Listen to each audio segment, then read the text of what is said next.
Hello and welcome dear student, मैं Manish Sharma math के इस लेक्चर में आप सभी का स्वागत करता हूं। जैसा कि बच्चों आप सब जानते हो, आज आपके न्यूमेरिकल एनालिसिस का लेक्चर नंबर 6 और जिसकी शुरुआत हम करेंगे इस क्वेश्चन से। क्योंकि बच्चों जो प्रीवियस लेक्चर है उसमें मैंने आपको फॉर्मूले बताए थे, अब उन फॉर्मूलों के ऊपर बेस्ड हम एक दो एग्जाम्पल करते हैं, फिर आगे की चर्चा के ऊपर बढ़ते हैं। तो एग्जाम्पल है बच्चों की, एक राष्ट्र की जनसंख्या, जैसे कि कोई भी देश है उसकी जनसंख्या आपको दी गई है, वर्ष और जनसंख्या लाख के अंदर, यानी 1951 में 352 थी, 1961 में 405, 1971 में 473 और 1981 में है 554, लाखों में है। तो 2011 में उसकी जनसंख्या क्या होगी हमें ये बताना है। यानी डायरेक्टली आपको f of a plus NH पे पहुंचना है। डायरेक्टली स्टूडेंट आपको क्या पहुंचना है, f of a plus NH,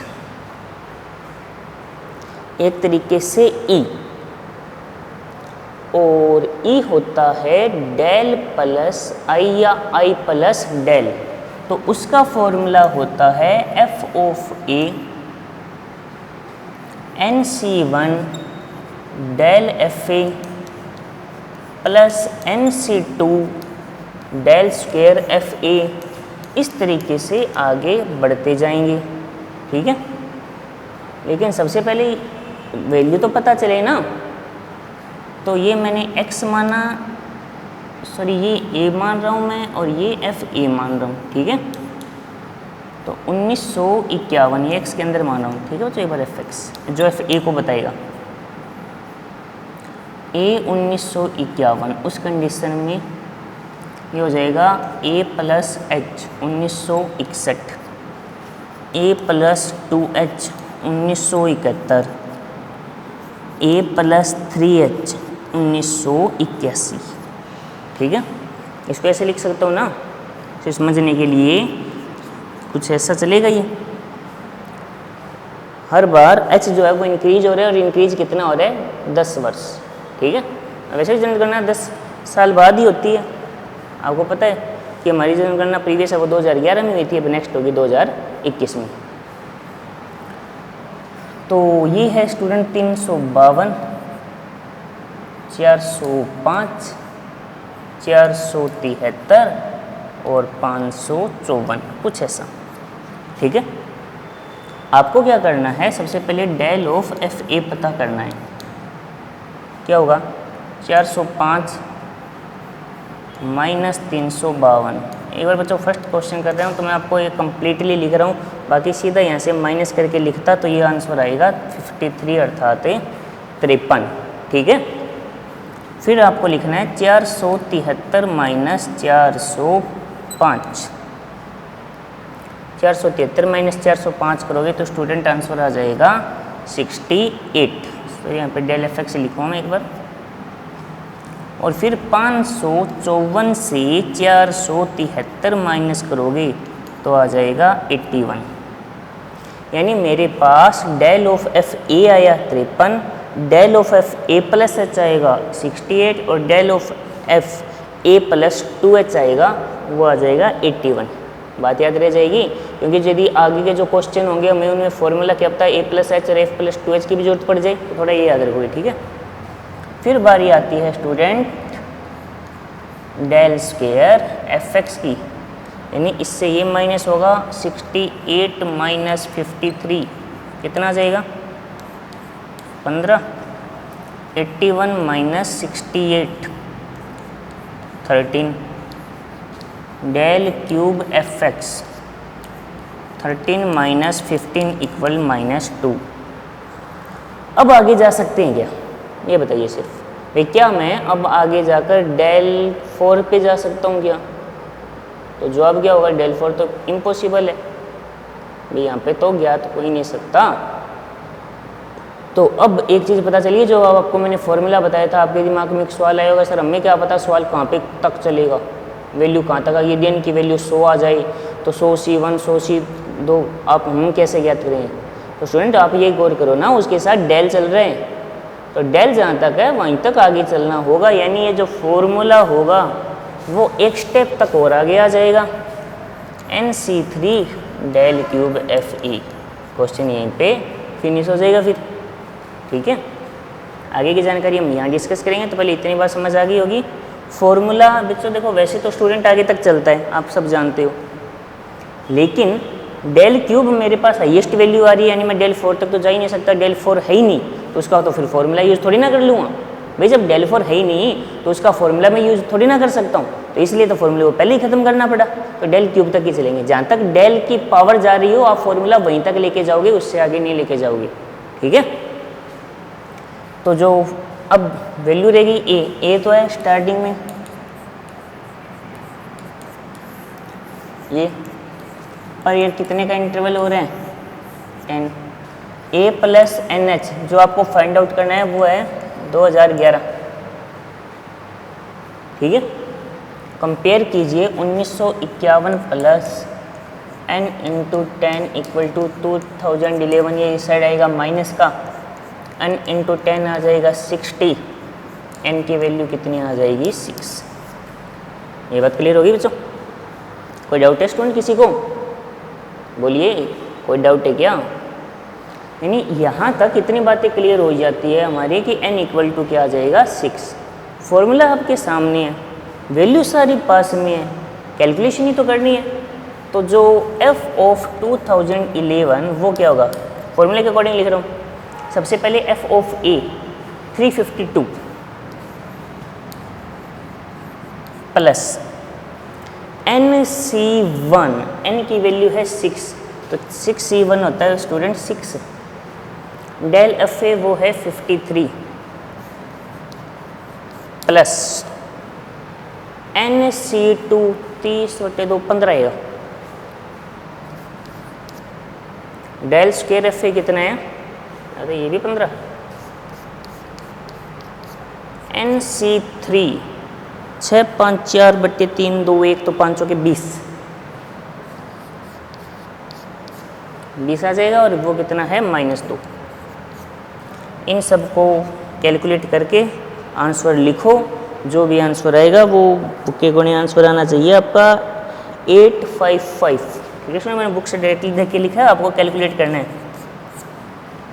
इतना लाख 855 लाख यानी 8,55,00,000 2011 में उस देश की जनसंख्या होगी।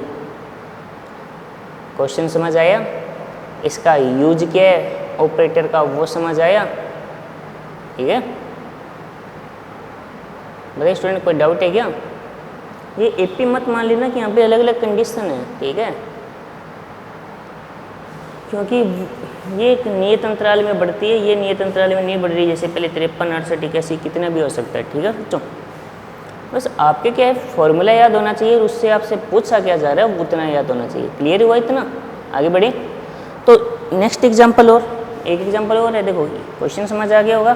तो इस तरीके से आपसे कोई भी प्रश्न पूछे, अभी तो ये आगे का पूछ रहे हैं, आगे के जो और चैप्टर आएंगे उनमें बीच का पूछेगा, जिसे आप इंटरपोलेशन कहते हो, तो उसको उस वक्त एकदम बढ़िया तरीके से हम पढ़ेंगे।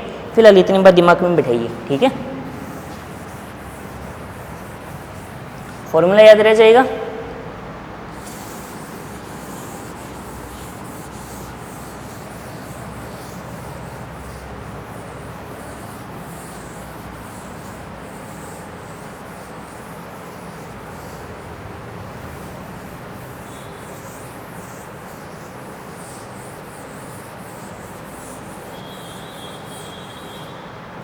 नेक्स्ट एक क्वेश्चन और जो हम करते हैं कि निम्नतम घात का बहुपद ज्ञात कीजिए जो निम्न मान ग्रहण करता है। तो पहले मैं क्वेश्चन लिख लेता हूँ।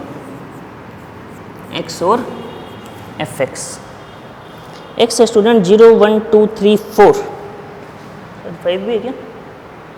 5 भी है, 35।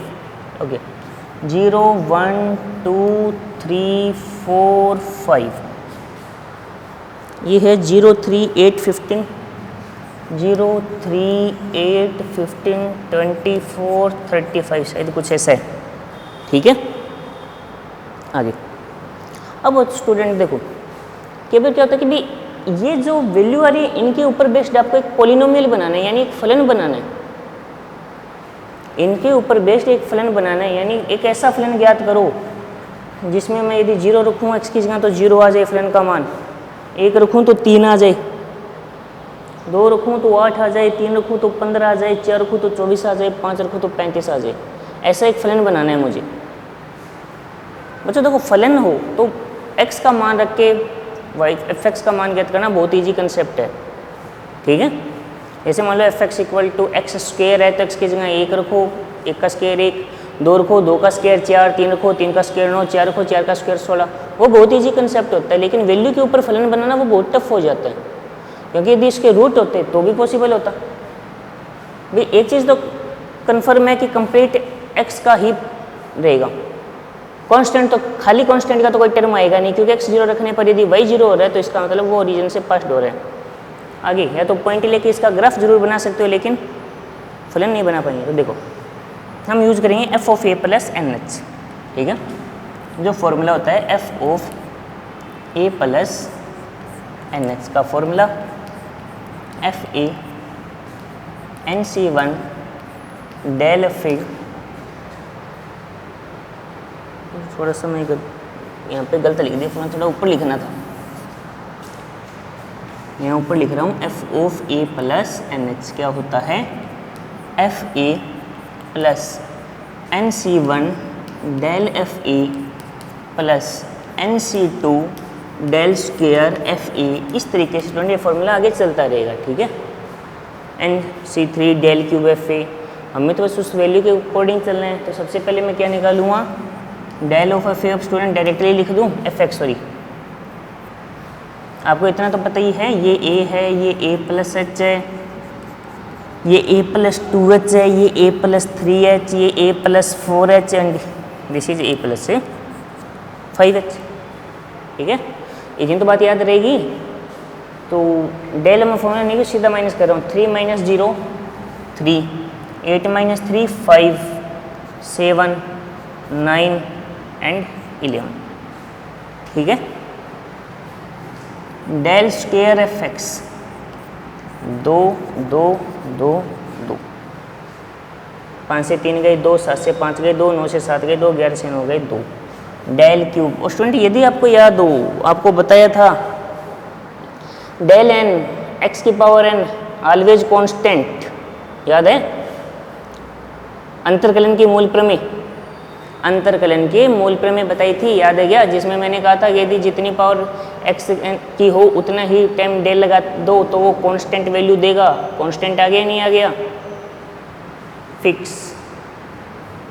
तो इसका मतलब एक चीज़ तो कंफर्म हो गई, जो पॉलिनोमियल है वो हाईएस्ट 2 पावर का ही रहेगा। कंफर्म हुई है नहीं भी, क्योंकि एक टाइम यदि एक्स्ट्रा डेल उस पर लगा दिया जाए तो वो क्या रिजल्ट देता है अपने को, 0। 2 - 2 0, 2 - 2 0, 2 - 2 0। अब आप कहोगे सर आगे और निकाल लो, लेकिन स्टूडेंट आगे निकालने का फ़ायदा नहीं है, क्योंकि रिजल्ट सारे 0 0 0 0 रहेंगे। तो 0 गुणा में आते वो 0 हो जाएंगे, तो फ़ायदा कुछ नहीं होगा। यहाँ पर a का मान कितना है 0, h का मान 1। मान यदि मैं वहाँ रख दूँ तो 0 + x × 1 क्या आ जाएगा, f(a) 0 है, nc1 यानी xc1 क्या आएगा, डेल fa वो है 3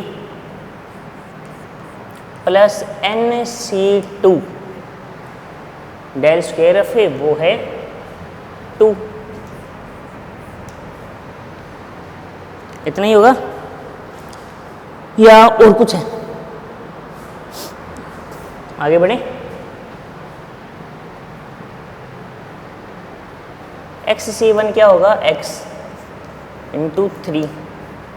xc2 को क्या लिखा जा सकता है, x/2 फैक्टोरियल x -2 × 2। ये कैंसिल हो जाएगा, x फैक्टोरियल है 3x, x फैक्टोरियल को आप क्या लिख सकते हो, एक मिनट रुकना, सॉरी x - 2 आएगा, x थोड़ी ना आएगा यहाँ पे, x - 1 × x - 2 upon x - 2 factorial. तो ये दोनों कैंसिल हो जाएंगे, तो ये स्टूडेंट क्या आ जाएगा 3x x square minus x, तो ये हो जाएगा एक्स स्क्वायर प्लस 2x, यानी जो हमारे पास fx आएगा वो क्या हो जाएगा एक्स स्क्वायर प्लस 2x हो जाएगा। लेकिन अब बात ये आती है कि ये सही है या नहीं है, कन्फ्यूजन तो है भाई, ये सही भी तो होना चाहिए। तो क्या करते हैं, देख चेक करते हैं। x की जगह 0 रखो तो 0, 1 रखा तो 1 + 2 3, ठीक है चलो। 2 रखा 2 का स्क्वायर 4, 2 2 जा 4, 4 + 4 8, 3 रखो 3 का स्क्वायर 9, 2 3 6, 9 और 6 15, 24, 4 रखने पर 24 आता है, तो 4 का स्क्वायर 16, 2 × 4 8, संतुष्ट कर रहा है। यदि इन सबको संतुष्ट कर रहा है तो इसका मतलब ये हो जाएगा कि हमारा जो पॉलिनोमियल है वो एकदम एक्यूरेट है। क्लियर हो गई बच्चों बात? यानी मैंने इसमें आपको 2 क्वेश्चन करवाए हैं, दोनों का प्रोसेस देख सकते हो, मेथड देख सकते हो। एक में फलन आगे की वैल्यू पता करनी डायरेक्टली, और एक में फलन क्या है वो पता करना। क्लियर हो गई इतनी बात? अब आगे बढ़ सकता हूँ। तो अब आगे आता है फैक्टोरियल नोटेशन ऑफ x का। x का फैक्टोरियल नोटेशन क्या होगा वो क्वेश्चन समझ आ गया होगा? बस डेल वहाँ तक जाएगा जहाँ तक आपका आंसर आ रहा है।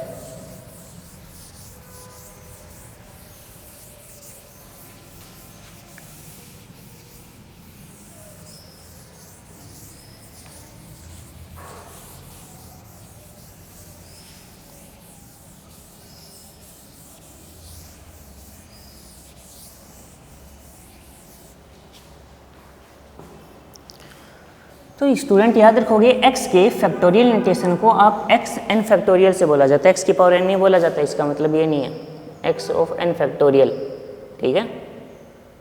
ये x फैक्टोरियल को बता रहे हैं, n टाइम आगे माइनस तक करना है n तक को, ठीक है। इसको लिखते ही पता चल जाएगा x minus h x minus 2h x minus 3h, इस तरीके से चलता हुआ ये माइनस होगा x माइनस 1h। तो यदि इस फॉर्मूले में मैं h की जगह 1 पुट कर दूं, यदि मैं इस फॉर्मूले में h की जगह 1 पुट कर दूं, तो आप ये देखिए ये x minus 1, x minus 2, x minus 3, x minus 4 कुछ ऐसा जनरेट हो जाएगा या नहीं हो जाएगा। तो एक तरीके से ये x फैक्टोरियल को दिखा रहे हैं। किसको दिखा रहे हैं? x फैक्टोरियल को। लेकिन ऊपर n लिखने का मतलब हो गया n टाइम माइनस हो रहा है, n माइनस 1, यानी n टर्म मान लो उसके अंदर मल्टीप्लाई में। गिन सकते हो आप इसके अंदर कितनी टर्म आ रही है, n टर्म आ रही है ना। तो x फैक्टोरियल ऑफ n, ठीक है, time x factorial n time बोला गया इसको। बेसिकली इसका अर्थ ये हो गया बच्चों कि x की पावर n नहीं बोलना है इसको। हाँ, कोई याद रखने के लिए आप x की पावर n बोलो, x की पावर या और कुछ भी वर्ड यूज करो अपने हिसाब से, तो कोई वो अलग बात है। लेकिन बेसिकली जो एक्चुअली वर्ड होता है वो x के ऊपर फैक्टोरियल है, ठीक है। x फैक्टोरियल का नोटेशन है n टाइम यानी n टर्म आएगी उसके अंदर, ठीक है। बात समझ आ गई? तो इसका ये फॉर्मूला बनता है n फैक्टोरियल। ये आपको याद रखना है, ठीक है। याद रह जाएगी या कोई डाउट है? आएगा कैसे? तो x माइनस n फैक्टोरियल का ऊपर नीचे मल्टीप्लाई करो, तो x माइनस n फैक्टोरियल यानी वो 1 तक जाएगा, ठीक है। और नीचे फिर वो कंप्लीट x फैक्टोरियल हो जाएगा और ऐसा कुछ, ये याद रह जाएगा। अब यदि इस फॉर्मूले में मैं n की जगह 0 यूज करूं तो क्या आएगा? x factorial upon x factorial, answer कितना हो जाएगा? 1 हो जाएगा। और यदि इसी फॉर्मूले में मैं n की जगह 1 यूज करूं तो 1 टाइम जो इसका फैक्टोरियल होगा x factorial upon x minus 1 factorial. इसको मैं यदि एक्सपेंड करूँगा तो x माइनस 1 होगा फैक्टोरियल का, और x माइनस 1 फैक्टोरियल कैंसिल हो जाएगा, तो डायरेक्ट आंसर क्या हो जाएगा? x। तो ये दो रिजल्ट भी आपको याद रखनी है। क्लियर हो गया? कोई डाउट है तो आप बता सकते हो। स्टूडेंट देखिए बात क्लियर हुई या नहीं हुई? एक मिनट देखिए, कोई डाउट है तो।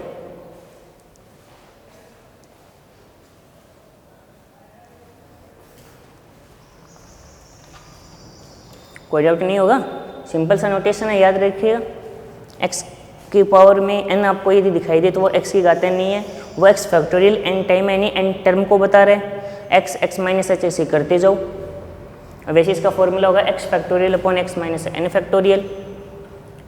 यदि n की जगह 0 यूज करो तो 1 आएगा और 1 यूज करो तो x आएगा। ठीक है। अब बच्चों एक एग्जाम्पल है जो आगे का, जो हमें इसको समझने में हेल्प करेगा। देखिए आगे, फिर मैं आपको कुछ और प्रोसेस भी बताऊंगा। वैसे असर तो इसका घात जैसा ही होता है। वैसे तो जो मैंने लिखा है उसको आप यदि मल्टीप्लाई करके सोल्व करोगे तो x की घात n का ही पद बनेगा। ठीक है। ये जो अभी हमने लिखा था, ये जो हमने लिखा था, यदि आपने इस पे गौर की है, देखो एक स्टूडेंट का भी थोड़ा सा कन्फ्यूजन हो तो इसका आंसर सीधा मैं भी समझा सकता हूँ आपको भी। यदि इसको बेसिकली समझो भी फैक्टोरियल नोटेशन जरूर है, लेकिन ये डायरेक्टली x की पावर n क्यों नहीं है, बस मैं ये थोड़ा सा आपका कन्फ्यूजन दोबारा दूर कर देता हूँ। ये इस वजह से नहीं है कि जब आप इनका मल्टीप्लाई करोगे n यहाँ पे क्यों है और इसको x की पावर n ही क्यों नहीं बोला गया, वो दो बातें जो आपके माइंड में कन्फ्यूज करेगी वो दूर कर देता हूँ पहले। कि जब आप इनका मल्टीप्लाई करोगे, जब आप इन सब का मल्टीप्लाई करोगे तो आपके पास कुछ ऐसी वैल्यू जनरेट हो जाएगी,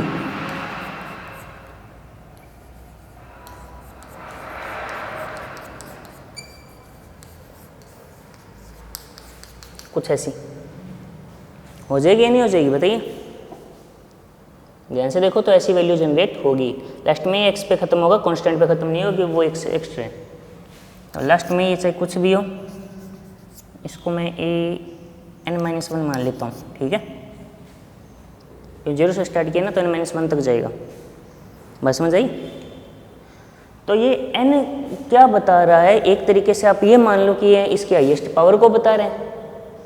ये n क्या बता रहा है, इसकी हाईएस्ट पावर को बता रहा है। लेकिन उसकी खासियत क्या आ रही है, उसकी खासियत ये होगी कि x की पावर n का कोफिशिएंट हमेशा 1 हो रहा है। करके देख सकते हो मल्टीप्लाई। जैसे फॉर एग्जांपल मैं आपको इस तरह के दो पद लिखता हूँ, x माइनस 1 x माइनस 2। यदि मैं इनका मल्टीप्लाई करूँगा तो आएगा x square minus 3x plus 2। यदि मान लीजिए मैं x माइनस 3 का भी एक्स्ट्रा मल्टीप्लाई कर दूँ तो जब इस x का इसके साथ गुणा होगा तो एक्स क्यूब जो हाईएस्ट पावर आएगी उसका कोफिशिएंट तो 1 ही रहेगा, कोफिशिएंट चेंज नहीं होगा। ठीक है। ये बात दिमाग में बैठाओ पहले। अभी जो x के पावर में जो आपको n का नोटेशन दिखाई दे रहा है वो x फैक्टोरियल को है, और n उस ये बता रहा है कि यदि हम जो फैक्टोरियल के रूप में लिखेंगे उसको, तो यदि सोल्व करते हैं तो x की हाईएस्ट पावर क्या रहेगी, n रहेगी। यानी x की n पावर का कोई ना कोई पॉलिनोमियल जनरेट होगा और x की पावर n का कोफिशिएंट हमेशा कितना होगा, 1।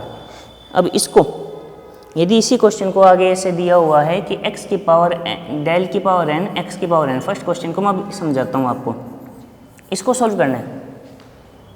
तो यदि मैं पहले इन सब पे लगाऊं, यदि पहले मैं इन सब पे डेल की पावर n लगाऊं तो आपको एक रूल याद होगा, क्योंकि तो बेसिक कंसेप्ट स्ट्रॉन्ग होगा। तो देखो एक तो आपके बुक में जो सॉल्यूशन दिया हुआ है एक बेसिक कंसेप्ट से हम करते हैं तो देखो कितना इजी हो जाता है कि यदि मैं x की पावर n डेल की पावर n को इन सब पे लगाऊं तो ये सब मेरे को करने की जरूरत है क्या, पहले ये बताओ। ये सब 0 होंगे, यानी मुझे सिर्फ डेल लगाना है ये इसकी बजाय इसके ऊपर। और एक तरीके से मैंने आपको बताया था, ऐसा सॉल्व करवाया हुआ है कि ये उसका अवकलन होगा। तो एक बार अवकलन करूँगा n आगे आएगा, फिर 2 बार अवकलन करूँगा तो n-1 आगे आएगा, 3 बार अवकलन करूँगा तो जैसे फॉर एग्जांपल मैं बताता हूँ x की घात 4 का अवकलन करो एक बार, फिर अवकलन करो, फिर दोबारा अवकलन करो, फिर कर दो। तो जितनी पावर थी उतना ही फैक्टोरियल आया या नहीं आया, तो यहाँ से इसका जो रिजल्ट होगा वो क्या हो जाएगा, n फैक्टोरियल। वैसे आप करके देख सकते हो, इस तरीके का एग्जाम्पल मेरा बताया हुआ आपको, इस तरीके का जो एग्जाम्पल है स्टूडेंट वो मेरा आपको बताया हुआ भी है। बस उसमें से डेल की पावर n नहीं थी तो आप क्या करो, एक बार डेल की पावर n पे लगाओ n-1, उससे आपको रिजल्ट पता चल जाएगा। यानी एक बार n आगे आ रहा है, एक बार n-1 आगे आएगा, तो इस तरीके से आपका रिजल्ट आ जाएगा। ठीक है। तो स्टूडेंट उम्मीद करता हूँ आपको ये बेसिक जो भी जानकारी आज के इस लेक्चर में बताई गई है फैक्टोरियल नोटेशन की x के, वो समझ आई होगी। और जो इसके जो बाकी क्वेश्चन है वो हम सारे नेक्स्ट लेक्चर में करेंगे। ठीक है। तो आज का काम आपका इतना ही है। कि ये जो फैक्टोरियल नोटेशन का बेसिकली मीनिंग आपकी जो बुक में लिखा है उसको तो याद रखनी है, प्लस जो इसका बेसिक अर्थ है वो याद रखो। एन फैक्टोरियल नोटेशन यानी क्या बेसिक अर्थ है, क्या वो दर्शा रहा है। तो बच्चों वो सारी बातें आपको मैंने इस लेक्चर में बता दी हैं, आपको याद रखनी है। और इसके ऊपर जो बेस्ट क्वेश्चन है वो हम करें नेक्स्ट लेक्चर में। तब तक के लिए टेक केयर, धन्यवाद।